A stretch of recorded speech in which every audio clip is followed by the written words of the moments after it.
ഈ ആളുകൾ ഇപ്പോൾ ഈ പരിപാടി കഴിഞ്ഞ് ആളുകൾ മടങ്ങുന്നതിന്റെ ദൃശ്യങ്ങളാണ് നമ്മൾ കാണുന്നത്. ചേട്ടാ, പരിപാടി എങ്ങനെ ഉണ്ടായിരുന്നു? പരിപാടി അടിപൊളി. നരേന്ദ്രമോദിയുടെ പ്രസംഗം ഗംഭീരമായി. എങ്ങനെ ഉണ്ടായിരുന്നു? വളരെ സൂപ്പർ സൂപ്പർ സൂപ്പർ, അടിപൊളി. ഈ പല രാഷ്ട്രീയ പ്രസംഗങ്ങളൊക്കെ ഉണ്ടായിരുന്നല്ലോ, സംസാരിച്ച 3 പേരും അവരുടെ രാഷ്ട്രീയമൊക്കെ പറഞ്ഞിരുന്നു, അതൊക്കെ ശ്രദ്ധിച്ചിരുന്നു? രാഷ്ട്രീയ പ്രസംഗം ഉണ്ടായിരുന്നു. അവരുടേതായ നേട്ടങ്ങൾ അവർ പറയുമല്ലോ, അത് എല്ലാ രാഷ്ട്രീയ പാർട്ടിയും പറയുമല്ലോ. എന്നാലും ഈ നാടിന് സമർപ്പിച്ച നല്ലൊരു പ്രോഗ്രാമാണ്. അതിൽ എല്ലാവർക്കും അഭിനന്ദനങ്ങൾ. രാഷ്ട്രീയമായിട്ട് എന്താ പറഞ്ഞത് ഒന്ന് മനസ്സിലാക്കി തരും. അല്ല, രാഷ്ട്രീയം മുഖ്യമന്ത്രി സംസാരിച്ചപ്പോൾ ഇടത് സർക്കാരിന്റെ നേട്ടമാണെന്ന് പറഞ്ഞു.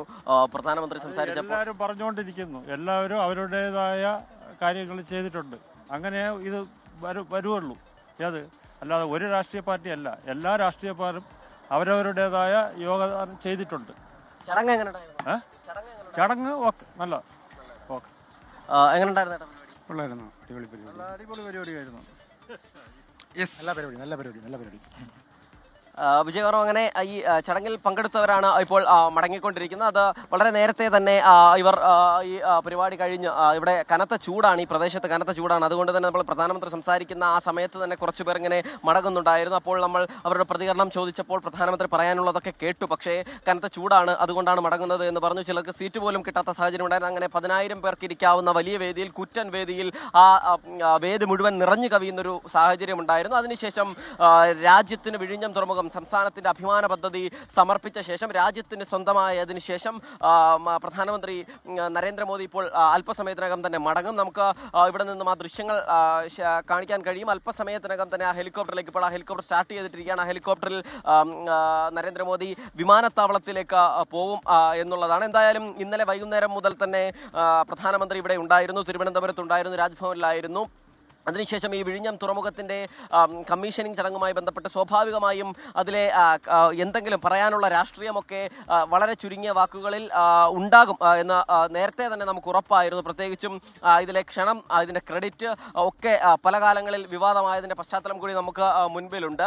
ശശി തരൂരിനും എം വിൻസെൻ്റ് MLAയ്ക്കും പ്രതിപക്ഷ നേതാവിനുമൊക്കെ വേദിയിൽ ഉണ്ടായിരുന്നു. പ്രതിപക്ഷ നേതാവ് ചടങ്ങ് ബഹിഷ്കരിച്ചതുകൊണ്ട് മറ്റ് 2 പേരും വേദിയിൽ ഉണ്ടായിരുന്നു. ശശി തരൂരും എം വിൻസെൻ്റ് MLAയും പങ്കെടുക്കുകയും ചെയ്തു. ഒപ്പം തന്നെ 17 പേർക്കായിരുന്നു ആ വേദിയിൽ സീറ്റ് ഉണ്ടായിരുന്നത്. അതിൽ എല്ലാവർക്കും സംസാരിക്കാനുള്ള അവസരം കിട്ടിയില്ല. 3 പേർക്ക് മാത്രമാണ് സംസാരിക്കാൻ അവസരം കിട്ടിയത്. അതും കൃത്യമായ സമയക്രമത്തിന്റെ കൂടി പശ്ചാത്തലത്തിലായിരുന്നു. തുറമുഖ മന്ത്രി VN വാസവൻ തുടക്കത്തിലായിരുന്നു ഏറ്റവും ആദ്യം സംസാരിച്ചുകൊണ്ട്. ശരി, സലീം മാലിക്കാണ് വിവരങ്ങൾ നൽകിയത്. സലീമ, ഇപ്പോൾ ഷഫീദ് റാവുത്തർ കൂടി ചേരുന്നുണ്ട്. വിഴിഞ്ഞം തുറമുഖത്തിൽ നിന്നാണ് ഷഫീദ് ചേരുന്നത്. ഷഫീദ്, കാലം കാത്തുവച്ച കർമ്മയോഗി എന്നാണ് മുഖ്യമന്ത്രി പിണറായി വിജയനെ തുറമുഖ മന്ത്രി VN വാസവൻ ആദ്യം വിശേഷിപ്പിച്ചത്. വിഴിഞ്ഞം തുറമുഖ ശില്പി എന്ന ഒരു പരാമർശവും VN വാസവന്റെ ഹ്രസ്വമായ പ്രസംഗത്തിൽ പിണറായി വിജയനെ പറ്റി നടത്തി. ഈ പദ്ധതിയുടെ ക്രെഡിറ്റ് സംബന്ധിച്ച് രാഷ്ട്രത്തിന് സമർപ്പിക്കുന്ന ആ ദിവസവും അതിന് തൊട്ടു മുമ്പും കോൺഗ്രസ് നേതാക്കളൊക്കെ നടത്തുന്ന രാഷ്ട്രീയ പ്രതികരണങ്ങൾക്ക് വലിയ വേദിയിൽ VN വാസവൻ പറയാതെ പറഞ്ഞ മറുപടിയാണ് വിഴിഞ്ഞം തുറമുഖ ശില്പി മുഖ്യമന്ത്രി പിണറായി വിജയൻ എന്നത്. അപ്പോൾ ഈ പദ്ധതിയുടെ ഉദ്ഘാടനത്തിന് ശേഷം നടക്കാൻ പോകുന്ന രാഷ്ട്രീയ ചർച്ചകളിൽ വളരെ പ്രധാനപ്പെട്ടതാണല്ലോ ആ പരാമർശം. മറ്റൊന്ന്, കമ്മ്യൂണിസ്റ്റ് സർക്കാർ അദാനിയെ ഒരു പാർട്ട്ണർ എന്ന്, ഒരു പങ്കാളി എന്ന് വിശേഷിപ്പിച്ചതും വളരെ സന്തോഷത്തോടെയാണ് ഞാൻ സ്വീകരിക്കുന്നതെന്ന് പ്രധാനമന്ത്രി നരേന്ദ്രമോദി പറഞ്ഞു. അപ്പോൾ അതടക്കമുള്ള വിഷയങ്ങൾ വരാനിരിക്കുന്ന മണിക്കൂറുകളിലും ദിവസങ്ങളിലുമൊക്കെ വിഴിഞ്ഞം കേന്ദ്രീകരിച്ച് കേരളത്തിൽ നടക്കാൻ പോകുന്ന ചർച്ചകളുടെ സൂചനയാണല്ലോ, അല്ലേ ഷഫീദ്?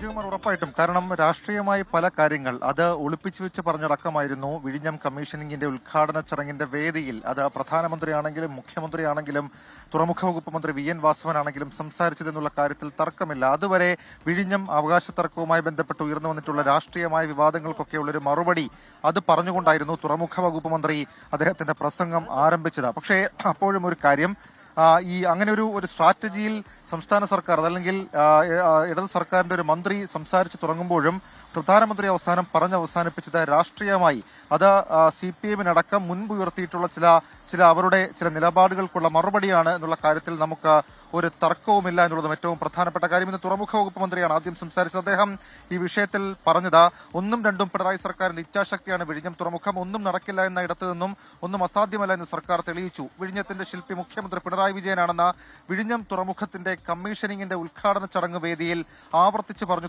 തുറമുഖ വകുപ്പ് മന്ത്രി എന്നുള്ളതാണ് ഏറ്റവും പ്രധാനപ്പെട്ട കാര്യം. മുഖ്യമന്ത്രിയാകട്ടെ അദ്ദേഹത്തിന്റെ പ്രസംഗം തുടങ്ങിയത് അങ്ങനെ നമ്മൾ ഇതും നേടി എന്നുള്ള കാര്യം പറഞ്ഞുകൊണ്ടാണ്. സ്വപ്ന സാക്ഷാത്കാരത്തിന്റെ നിമിഷമാണ് ഇത്. കേവലം ഒരു തുറമുഖത്തിന്റെ കവാടം തുറക്കൽ മാത്രമല്ല, രാജ്യത്തിന്റെ മഹാകവാടമാണ് തുറന്നത്. മഹാസംരംഭം ചരിത്രത്തിന്റെ വിസ്മൃതിയിൽ നിന്ന് വിഴിഞ്ഞത്തെ വീണ്ടെടുത്തു. അത് സാധ്യമായത് LDF സർക്കാരിന്റെ ഇച്ഛാശക്തി കൊണ്ട് മാത്രമാണെന്ന് മുഖ്യമന്ത്രിയും പറയുന്ന ഒരു സാഹചര്യം ഉണ്ടായി. ഒരു സംസ്ഥാനം മുൻകൈയെടുത്ത് ഒരു തുറമുഖം സാധ്യമാക്കുന്നത് ഇതാദ്യമാണെന്നും സംസ്ഥാനമാണ് ഭൂരിപക്ഷം തുകയും വിനിയോഗിച്ചതെന്നും പല മറുപടികൾ ഒളിപ്പിച്ചു വെച്ചതുപോലെ മുഖ്യമന്ത്രി ഇന്ന് വലിയ പരിപാടിയിൽ പറഞ്ഞു എന്നുള്ളതും ഏറ്റവും പ്രധാനപ്പെട്ട കാര്യം. വികസന കാര്യങ്ങൾ രാഷ്ട്രീയ വേർതിരിവ് പാടില്ല എന്നാണ് ഞങ്ങൾ കണ്ടതെന്നും അതാണ് വിഴിഞ്ഞത്തെ ഇന്നത്തെ നിലയിൽ എത്തിച്ചത് എന്നുള്ള കാര്യം കൂടി മുഖ്യമന്ത്രി ഇന്നത്തെ ചടങ്ങിൽ ആവർത്തിച്ചു പറയുന്ന ഒരു സാഹചര്യം ഉണ്ടായി. നമ്മുടെ നാട് സന്ദർശിച്ചതിലും തുറമുഖം കമ്മീഷൻ ചെയ്യാൻ എത്തിയതിലും പ്രധാനമന്ത്രിക്ക് നന്ദി രേഖപ്പെടുത്തുന്നു എന്ന് പറഞ്ഞുകൊണ്ടാണ് മുഖ്യമന്ത്രി പ്രസംഗം അവസാനിപ്പിച്ചതെങ്കിൽ പ്രധാനമന്ത്രിയാകട്ടെ ഇതിൽ വിഴിഞ്ഞം തുറമുഖത്തിന്റെ പ്രത്യേകതകൾ, വിഴിഞ്ഞം തുറമുഖം എങ്ങനെ ലോകത്തെ ഒരു പ്രധാനപ്പെട്ട വാതിലായി മാറുന്നു എന്നായിരുന്നു ആദ്യം പറഞ്ഞു തുടങ്ങിയത്. പ്രത്യേകിച്ച് 75% ട്രാൻസ്ഷിപ്മെന്റ് രാജ്യത്തിന് പുറത്തായിരുന്നു. ഈ സ്ഥിതി ഇനി മാറുകയാണ്. രാജ്യത്തിന് പുറത്തു പോയിക്കൊണ്ടിരുന്ന പണം ഇനി ഇവിടുത്തെ സാമ്പത്തിക വളർച്ച ലഭിക്കും. മാത്രമല്ല അദാനി കേരളത്തിൽ ഇത്ര വലിയ പോർട്ടാണ് ഉണ്ടാക്കിയതെന്നത് ഗുജറാത്തിലുള്ളവർക്ക് വലിയ പരാതി കേൾക്കേണ്ടി വരുമെന്നടക്കം പ്രധാനമന്ത്രി പറയുന്ന ഒരു സാഹചര്യം ഉണ്ടായി. അതിനുശേഷം അദ്ദേഹം പറഞ്ഞ കാര്യങ്ങളാണ് രാഷ്ട്രീയമായി ഇനി വലിയ ചർച്ചയാകാൻ പോകുന്നത്. അദ്ദേഹം പറഞ്ഞു തുടങ്ങുന്നത് മുഖ്യമന്ത്രിയോട് ചില കാര്യങ്ങൾ പറയാനുണ്ട്. ഇന്നത്തെ ഈ ചടങ്ങ് പലരുടെയും ഉറക്കം കെടുത്തും. 10 വർഷം മുൻപ് വരെ കപ്പലുകൾക്ക് തുറമുഖങ്ങളിൽ കാത്തു നിൽക്കേണ്ടി വന്നിരുന്നു. ഇതിൽ നിന്ന് മാറ്റം വന്നു. നമ്മുടെ തുറമുഖങ്ങളുടെ കാര്യത്തിൽ വലിയ മാറ്റം വന്നുവെന്നും വലിയ പുരോഗതിയാണ് രാജ്യത്തെ തുറമുഖങ്ങളിൽ ഉണ്ടായതെന്നും പ്രധാനമന്ത്രി പറഞ്ഞു. ഇനിയാണ് അദ്ദേഹത്തിന്റെ രാഷ്ട്രീയ മറുപടി തുടങ്ങുന്നത്. തുറമുഖ മന്ത്രി അദാനിയെ നമ്മുടെ പങ്കാളി എന്ന് പറഞ്ഞു. കമ്മ്യൂണിസ്റ്റ് മന്ത്രി സ്വകാര്യ മേഖലയെ നമ്മുടെ പങ്കാളി എന്ന് പറഞ്ഞു. ഇതാണ് മാറുന്ന ഭാരതം. മാരിടൈം മേഖലയിൽ സ്വകാര്യ മേഖലയുടെ സംഭാവന വലുതെന്നും പ്രധാനമന്ത്രി പറഞ്ഞവസാനിപ്പിക്കുമ്പോൾ അത് സ്വാഭാവികമായും CPMന്റെ മുൻ നിലപാടുകൾ മാത്രവുമല്ല കേരളത്തിൽ ഉയർന്ന ചില ചർച്ചകൾക്കുള്ള പ്രധാനമന്ത്രിയുടെ മറുപടിയാണ് എന്നുള്ള കാര്യത്തിൽ തർക്കം വേണ്ട. നമുക്ക് ഒരുമിച്ച് ഒരു വികസിത കേരളം പടുത്തുയർത്താം എന്ന് പറഞ്ഞ് അവസാനിപ്പിച്ചാണ് പ്രധാനമന്ത്രി തന്റെ പ്രസംഗം ഈ വിഴിഞ്ഞം കമ്മീഷനിംഗ് വേദിയിൽ പ്രസംഗം അവസാനിപ്പിച്ചത്. അങ്ങനെ പ്രത്യക്ഷമായി ഒന്നുമില്ല എന്ന് നമുക്ക് തോന്നുമ്പോൾ പോലും പരോക്ഷമായി പലതും പറയാതെ പറഞ്ഞും ഒളിച്ചു പറഞ്ഞുമൊക്കെയായിരുന്നു വിഴിഞ്ഞം കമ്മീഷനിംഗ് ചടങ്ങിൽ ഈ സംഭവം